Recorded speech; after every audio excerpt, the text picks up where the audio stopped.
Good morning, everybody, and happy Easter. Today is Easter Sunday, and I thought I'd go ahead and put together a video, kind of a follow-up video from my last one, in which I had a little bit of a COVID scare. I also had announced the birth of my daughter.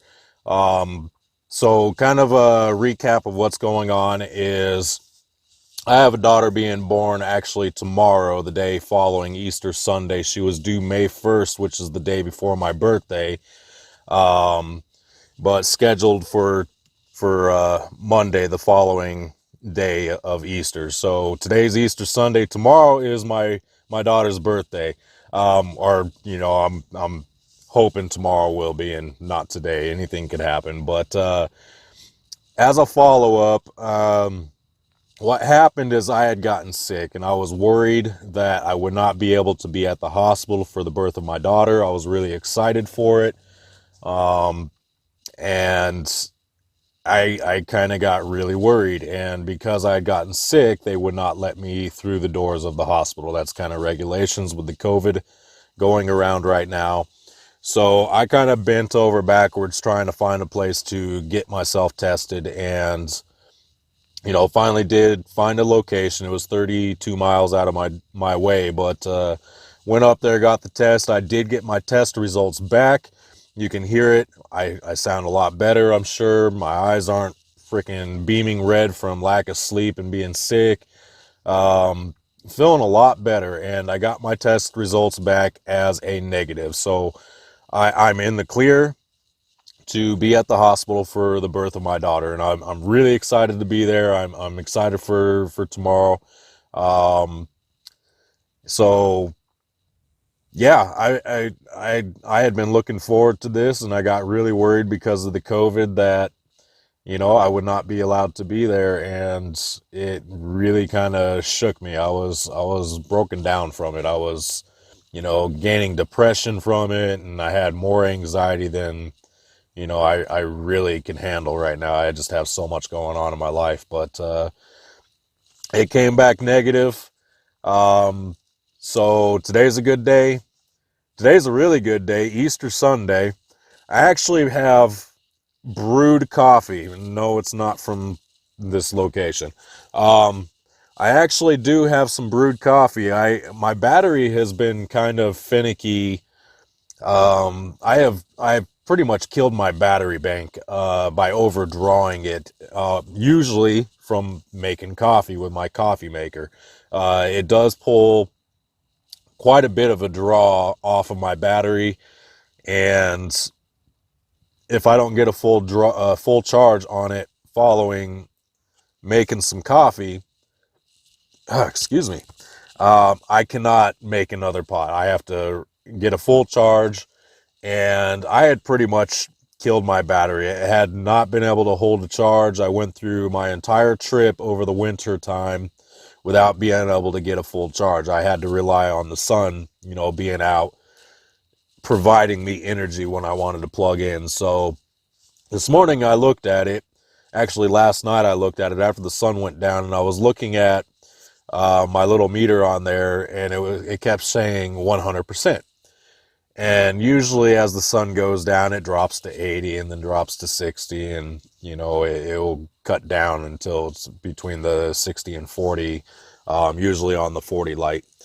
And I noticed it didn't drop down. So this morning when I woke up, I checked it and it was still on 100%. So I thought, I have been hand making coffee. I've been boiling the water, dumping it in. I've been using my coffee pot, but I've been actually hand pouring the hot water through the coffee filter netting to make my coffee, which is a long process. It takes me forever, especially with not having fuel right now. To boil water is a difficult process, I'll tell you that. But I can accomplish anything. I will figure it out. I have boiled water without having fuel. So, well, at least getting it hot enough to make coffee. But this morning I went and made me some coffee, and I am excited to announce that I got a full pot without my battery shutting off, kicking off. So I'm really excited. This is an actual, percolated cup of coffee. It's It's perfect. I suck at making coffee when it's by hand, but I'm excited that this happened. So today's a good day. Today's Easter Sunday. Um, my daughter's being born tomorrow. I have no COVID-19. I am in the clear. I'm not sick anymore. I've been drinking my tea with lemon and honey and apple cider vinegar and sprinkle of cinnamon, and that makes a difference. It does kick out any kind of cold that you do have within 24, 48 hours. And I started drinking that and kicked it out. It kind of relapsed a little bit yesterday, but I went back and drank some more of that tea, and I woke up feeling 100% today. I'm in good shape. I feel good. I'm excited for tomorrow, and I will share some pictures and introduce my daughter to you all as well.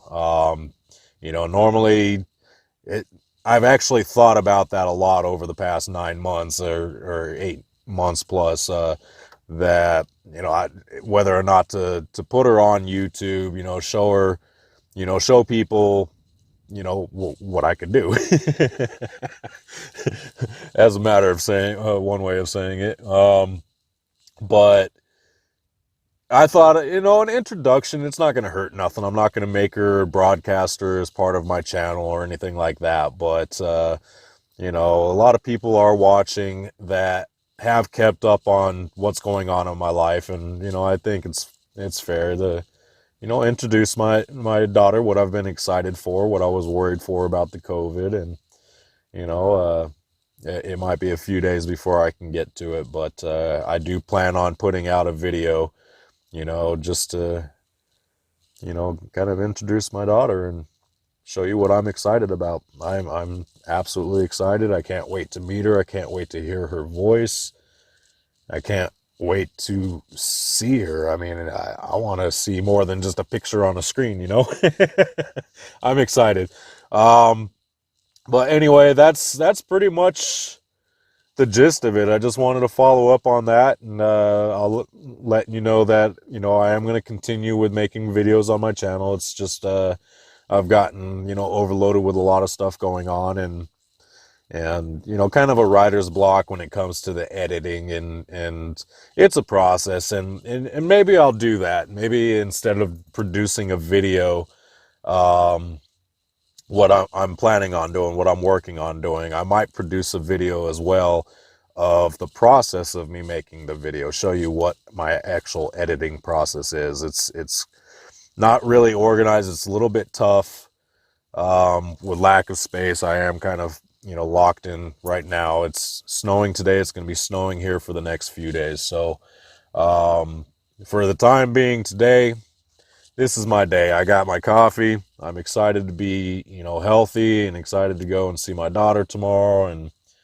And today's Easter. So it's a good day. I hope everybody else is having a great day also. And happy Easter, and God bless, and enjoy the day. Stay warm if you're in the snow.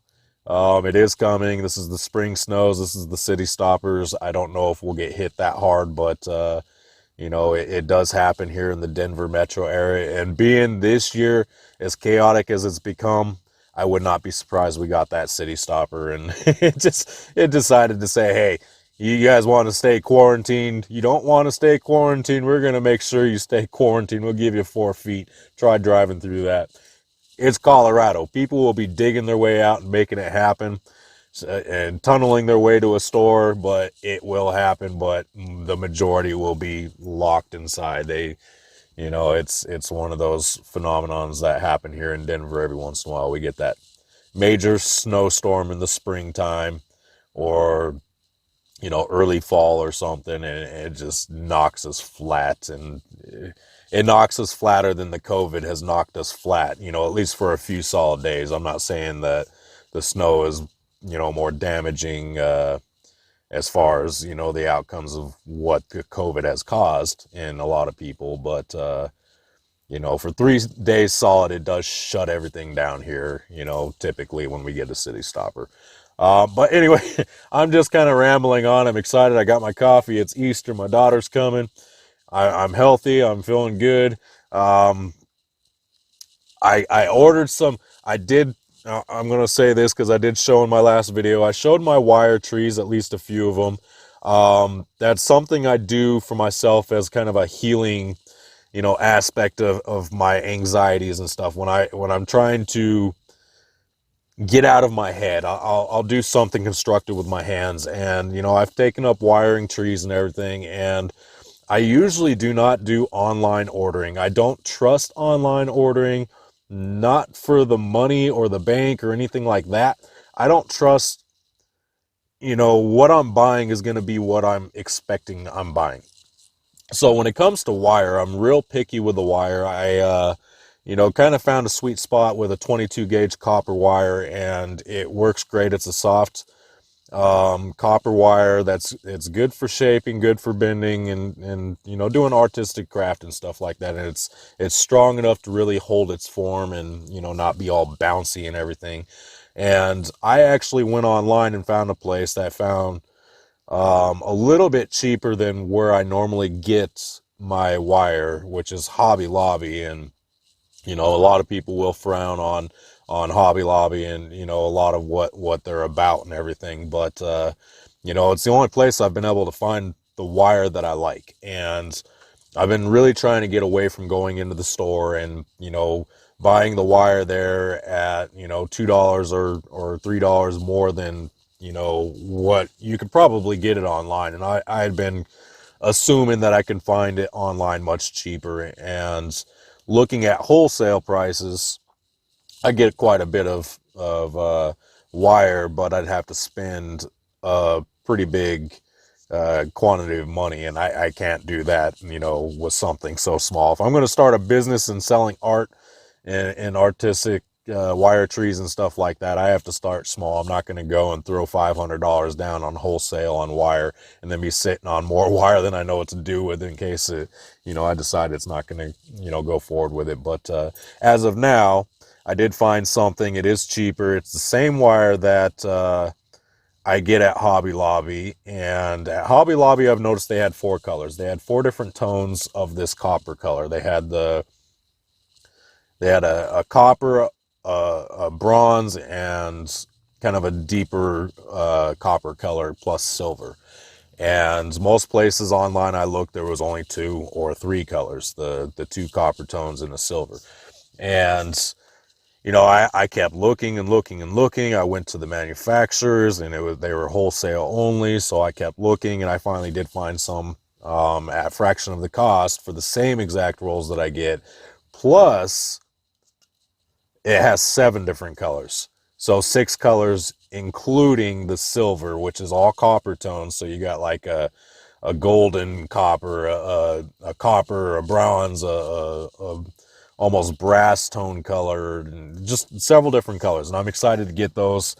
Got them ordered. I did put out, a big order on that, which is a big order for me. It's not the $400 wholesale prices on the quantity that I was looking at, but it is quite a bit of money that I normally would not go online to do. I can't touch it. I can't feel it. I can't see it.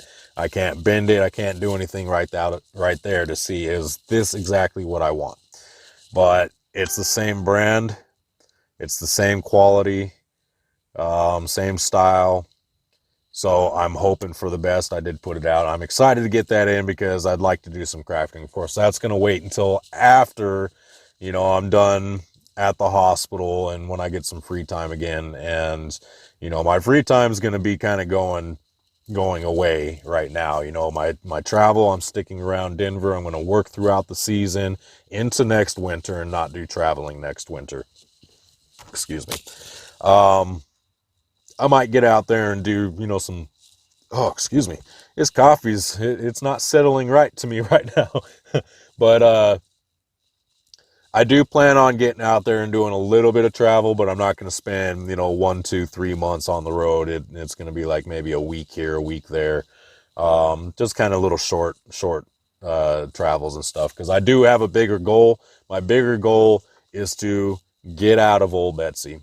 Old Betsy has treated me good. It's an Aerostar 97. She's treated me good for 3.5 years. My first van blew its engine 6 months into it. I spent $2,000 building a custom van out of what was it? It was a 97 GMC Safari, which is a little shorter than this one, but it did have a little bit more width on it, about a foot more width when you do gut. The difference between an Aerostar and the GMC, the Safari that I had, was a foot in width, and then this one is about 2.5 feet longer because I got the extended.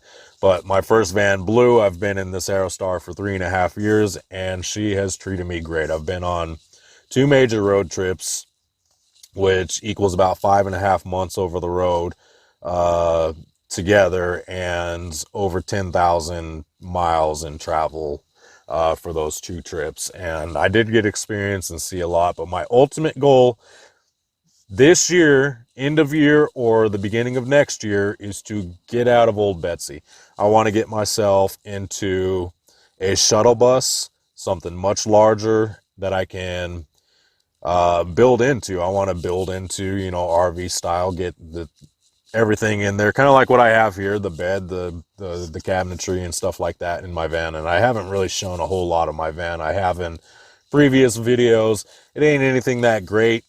Living out of your van and building at the same time is a very difficult process, especially when you're working full time and you happen to have to do it in the winter time or the fall into the winter time. That's what happened when I got this van. I lost my last van. Work was kind of slowing down, but I was still working full time. It's cold, the sun isn't up very long, and you got to pull everything out of your van, do some build, and then get everything back into your van. And it was really hectic. So I did a half-ass build into this one. It does have quite a bit. It does have shelving. It does have, a lot of storage space and everything like that. The little slide out bed, couch bed that I usually keep about half slid out just into bed position. And, it's treated me good. She's done good. She's, done some major road trips, and we've been through a lot together. Me and her's almost gone over cliffs. Me and her's, blown out tires together in places that we're going to be in trouble. And almost gotten locked up in a forest canyon somewhere that we couldn't turn around in. I mean, there's a lot of fun adventures we've been in, a lot of great things we've seen. I do put stickers on the back of my van to show some of the places I've been, where I can find a sticker when I am out traveling. It's hard to find stickers at every place, otherwise that thing would be chock full and then some. I'd be around the side. Somebody asked, why do you put it on your windshield or onto the back window and not into like a book or something like that you can hold on to?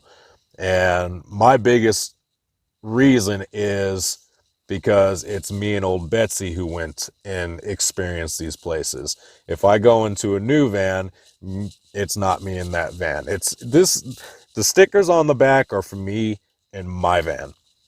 So it's not the memories of where I've been. It's basically, it's about me and old Betsy. It's about me and my van, my 97 Ford Aerostar. And when it's time for her to retire, or, maybe find somebody else to take over, and experience some adventures with, it's a new fresh start for me. So I'll get a shuttle bus or whatever I end up in, and, I'll start fresh. I'll start putting stickers on there again of places I've been, and, that shows the story of me in that vehicle. So it's not in a book for myself per se. It's in the van is my book. So, when that's done, the stickers go. I have the memories. I have videos and content that I've shared with you guys of more than the places that I got stickered on my van. But, that's just kind of that's kind of the way I look at it and see it. It's about me and that van. This is my home. This is my adventure and my experience. And, she's my baby. She's treated me good. I've treated her good. She's kind of run down and beat down from the last trip. I've spent past couple months trying to get back on my feet. And I'm just where I need to be. I'm getting there. So far, COVID hasn't really hurt my job too much. I know a lot of people are suffering, and I'm not trying to rub that in. It hasn't hurt my job too much so far. So, You know, I'm covered, I'm making money, I'm surviving, I'm getting back on my feet, and then we're going to go from there. And, you know, hopefully at the end of the year and into next year, I'm going to do a full shuttle bus build video for you guys and show you kind of the process of what I'm going to be going through. I don't have any plan. This is kind of winging it. I don't know what I'm going to get. I don't know how I'm going to work the process. I have a couple places I can go and do some work on it, but in the process of me owning that vehicle, I think I'm going to have to keep old Betsy while I build it until at least it's comfortable enough that I can, you know, move everything in and still be able to build and live out of it comfortably. So it's going to be an experience. There's a lot coming up in, you know, my channel here. There's going to be a lot of videos as well. This is just the follow-up for my last video, and then I'll probably have a follow-up to this, kind of introducing my daughter.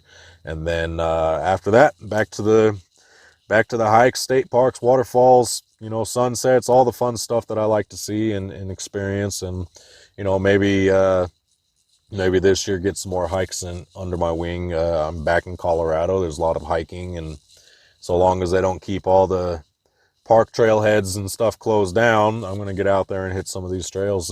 And I'm hoping to hit some trails that I have not done yet before. There's a lot of trails in Colorado I do love, and I have hit quite a few trails. I've only done 3 14ers here in Colorado, 3 of the 14,000 foot or higher.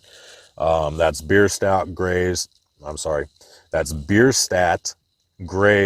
and Torres. And I think it's Grays and Torres that you can kind of piggyback between, going between the mountains. So I've actually done it 5 times. I've been up there 5 times, but I've only done 3 of the mountains that are 14. So maybe I'll do another one this year that's 14 or higher. And I've never done a video on any of my 14s. They're all previous to my YouTube channel here. So I'm excited to do that as well. Get back out there and do some major hiking, and to do a 14er again this year and show you what it's like to be at the top of a 14er. I don't see a lot of videos out there.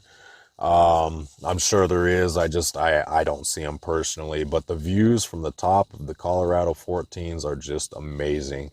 You see the whole range, you know, completely around you, and you're looking down on the world. It's an amazing feeling to be up there, and, you know, really worth the hike. So if you're ever in Colorado or any other state that has a 14er, or country, you know, get up there and do it, experience it. I mean, you'll get above those tree lines and be like, it's an entire different world up there once you get up there. And some of the wildlife at the top of these mountains are just amazing. Which, you know, I like going up here. You see, I think, what are they called? Marmots or something like that, which are these giant groundhog looking rodents, you know, things. They're huge. They're like 4 times as big as a groundhog. And, you know, they're not really scared of people, just because I guess they're used to people. They're pretty docile creatures, and they are probably used to people feeding them when they do a hike. And you know, I've had one actually approach me from one of the little tunnels between the rocks I was sitting at, and it came out of its hole 2 feet away from me. And, you know, the head was, you know, it's pretty big. They're pretty big little,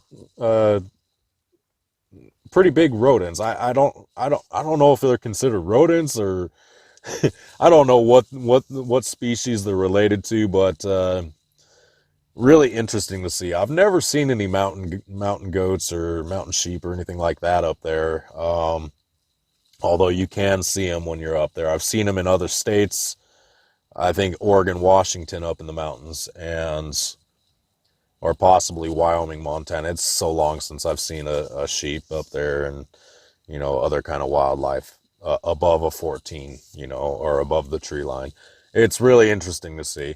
But anyway, I'm just rambling on. Most people don't watch my videos to the end. I look at my percentages, and you guys will get through about 7 minutes of this and be done.